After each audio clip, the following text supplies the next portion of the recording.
finally, tonight, we have Julie Corbett. Julie Corbett lives in Hull. She sometimes writes poetry. Family takes up most of her time. She enjoys a night out with the girls and is also learning to play the ukulele. You are as likely to find her photographing buildings or collecting stones at Hornsey as anywhere else. Julie Corbett.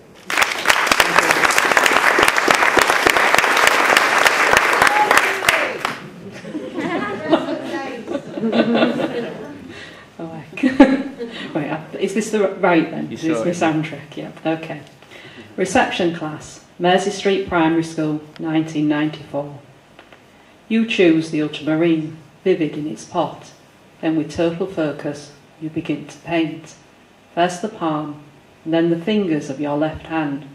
Each time you stroke or dab the patches of skin, a mist of droplets, the visible aura surrounding your effort, speckles and smudges your apron and face. When you are satisfied, you look up, waiting, waiting, waiting until the teacher sees you are finished, your slick blue hand outstretched, ready and willing to deliver its mark on that year's jolly holiday freeze. Thank you.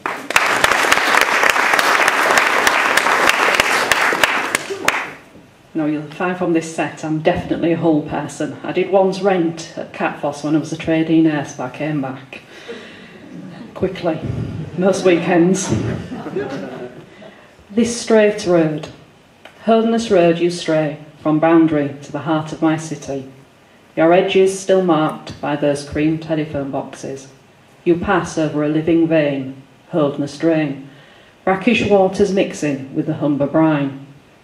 Carrying my steps past a childhood, then at school, died and roundabout, Carrot Corner sweet shop, dentist, East Park, Boys' store, hemmed by memorial names, Morrill Street, Craven Street, Courtney Street, Chamberlain Road, Dansom Lane, to our own east-west divide, North Bridge and the River Hull. Thank you.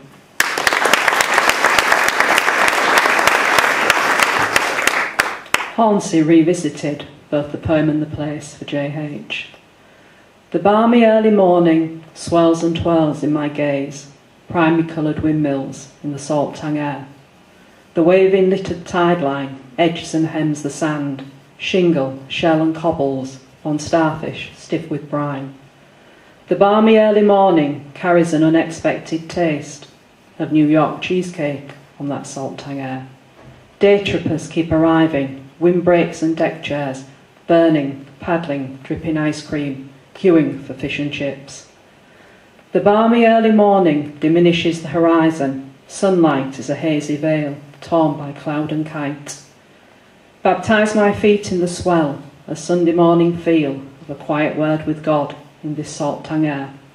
Wrap me in some knitted shawl, insulate me whilst I breathe in the balmy early morning and the salt tang air.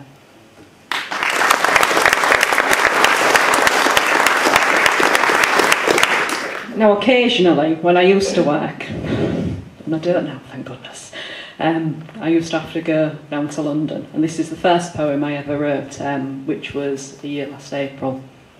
So it's returning to Paragon Station, Hull, from London, King's Cross.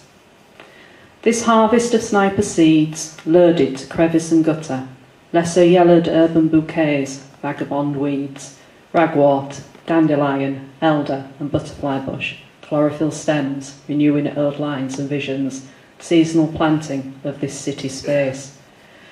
Many styrations and stipples along workaday terrace walls, once nests for shoulders and gossip, the tireless rebounding of balls, nicotine-stained pub ceilings, tarred chimneys not smoking now, but bricks still soft and familiar, caressed and preserved. This interchange, a place of destinations, garlanded by a less sympathetic past, announcing places we might journey. But home again I walk on past commercial flowers, scented by coffee, returning to our remembrances, the Cenotaph and Ferrens Way shops. Thank you.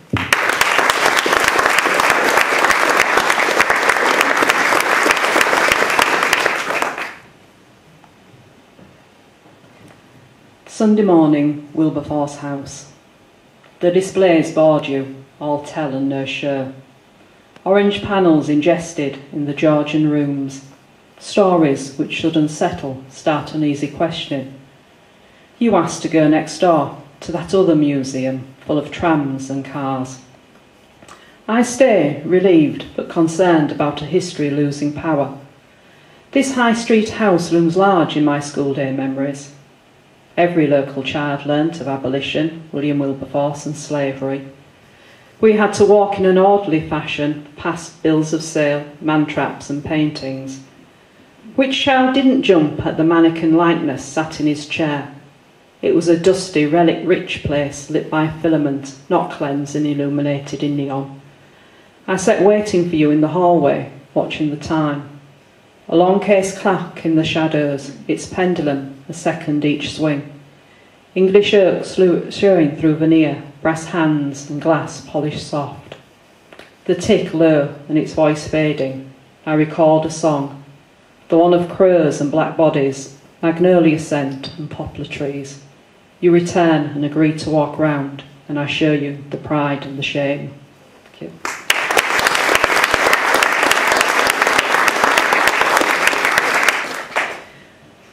And the last one. The University of Hull Students' Union. With the right shoes and standing away from the dance floor, you can feel a sticky ooze in the carpet of John McCarthy's bar. Not strong enough to hold you fast, it tells of those happy hours and real ale fests where spillage becomes obligatory. And every semester a student, under the influence of having a good time, will talk as a poet, but be too drunk to know it. Thank you.